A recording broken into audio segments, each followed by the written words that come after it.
चीन और अमेरिका के बीच लहसुन व्यापार के तनाव का फ्लेक्स उद्योग पर क्या है असर? चीन में 2025 के लिए बुवाई का रकबा सामने आया है, जिसमें कितनी बुवाई बढ़ी है? चीन में फसल में जो रोग आया है, वह कितनी और कैसी मात्रा में है? यह सब सवाल के जवाब हमारी एम के कमोडिटी एनालिसिस चैनल ने विविध सोर्स से डाटा और चीन के व्यापारियों से हुई बातचीत से इकट्ठा की है, जो आपकी समक्ष प्रस्तुत कर रही हूँ। आगे लहसुन और हर एक कमोडिटी के लिए को लेकर विश्वास नहीं है। डाटा एनालिसिस के साथ मार्केट की अपडेट लेने के लिए आप सबसे रिक्वेस्ट है कि हमारे चैनल को लाइक, शेयर और सब्सक्राइब अवश्य करें। किसान और व्यापारी तक यह विश्वसनीय डेटा विश्लेषण अवश्य पहुंचाइए। सबसे पहले बात करते हैं चीन और अमेरिका के बीच लहसुन व्यापार के बारे में। जैसे कि हम सब जानते हैं कि चीन और अमेरिका के बीच लहसुन व्यापार को लेकर काफी तनाव चल रहा है। इस बीच चीन के व्यापारियों का मानना है कि अमेरिका के साथ चीन का सबसे बड़ा व्यापार फ्लेक्स का होता था। चीन अपने घरेलू प्रोडक्शन से कम 2.5 से 3 लाख टन फ्लेक्स एक्सपोर्ट करता है और करीब करीब 7 से 8 हजार टन फ्लेक्स घरेलू उपयोग के लिए रखता है। अमेरिका के साथ चीन के व्यापार में सबसे आम व्यापार फ्लेक्स का है। चीन के प्रोडक्शन का 43% हिस्सा वह अमेरिका को निर्यात करता है। इस हिसाब से चीन करीबन 1 लाख से 1,02,000 टन फ्लेक्स अमेरिका को हर साल निर्यात करता है। प्रतिबंध के कारण 1 जनवरी से जो आर्डर पुटअप होने थे, वह अब तक अमेरिका ने चीन के लिए पुटअप नहीं की है। करीबन 700 मिलियन अमेरिका डॉलर के व्यापार को असमंजस पीरियड में डाल दिया गया है। 15 तारीख के बाद अमेरिकी डिहाइड्रेशन की डिमांड भारत तक मुड़ सकती है, ऐसा चिन्ह के व्यापारियों का मानना है। वर्तमान में चीन के सबसे बड़े खरीदार अमेरिका की डिमांड नहीं आने से चीन में डिहाइड्रेशन फैक्ट्रियां शुरू नहीं हुई है, जो कि अब फरवरी में चीन के नए साल तक नहीं शुरू हो पाएगी। तब तक अमेरिका और चीन का व्यापार भविष्य तय हो सकता है। डिहाइड्रेशन इंडस्ट्री के लिए अमेरिका और चीन के बीच संबंधों में जो तनाव हो रहा है, उसके लिए हमारी टीम हर रोज नजर बनाए हुए है। विश्वसनीय डाटा के साथ संपूर्ण माहिती लेने के लिए हमारे चैनल से जुड़े रहे और सब्सक्राइब करें।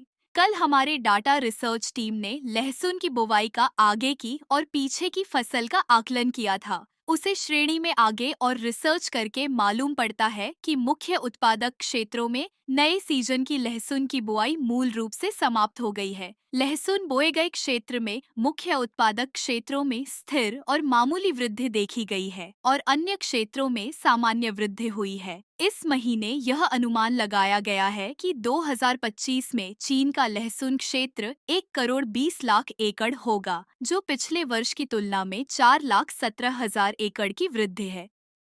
प्रतिशत के हिसाब से जिन तो जो हमने कल के वीडियो में बताया था, वही 3.5 से 4% की बुवाई वृद्धि दिख रहा है।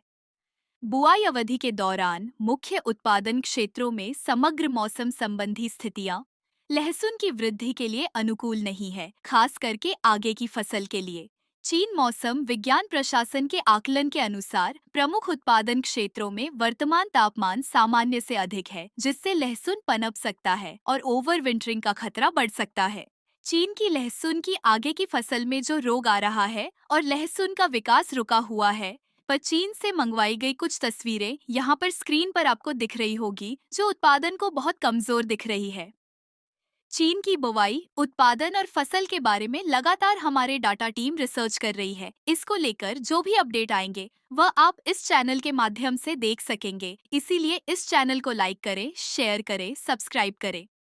इस चैनल में जो कल वीडियो डाला गया था, वह भी चीन की जानकारी के बारे में अवश्य देखें, जिनकी लिंक डिस्क्रिप्शन बॉक्स में डाली हुई है। अब बात करते हैं वर्तमान में चीन के पास जो स्टॉक बचा है, वह और चीन के मासिक निर्यात के बाबत में, जिनके पास वर्तमान में करीबन 20 लाख टन का स्टॉक बचा हुआ है और दिसंबर में चीन का निर्यात 5,20,000 टन का था। अगर यही ग्रह की टिकी रहती है, तो चीन के पास करीबन अब 4 महीने का माल बचा है। कल हमारे डाटा टीम ने वीडियो में बताया था, इसी हिसाब से कोल्ड स्टोरेज खाली हो रहे हैं और इस हिसाब से नई सीजन में भारत के लिए निर्यात संभव नहीं और उज्जवल हो रही है।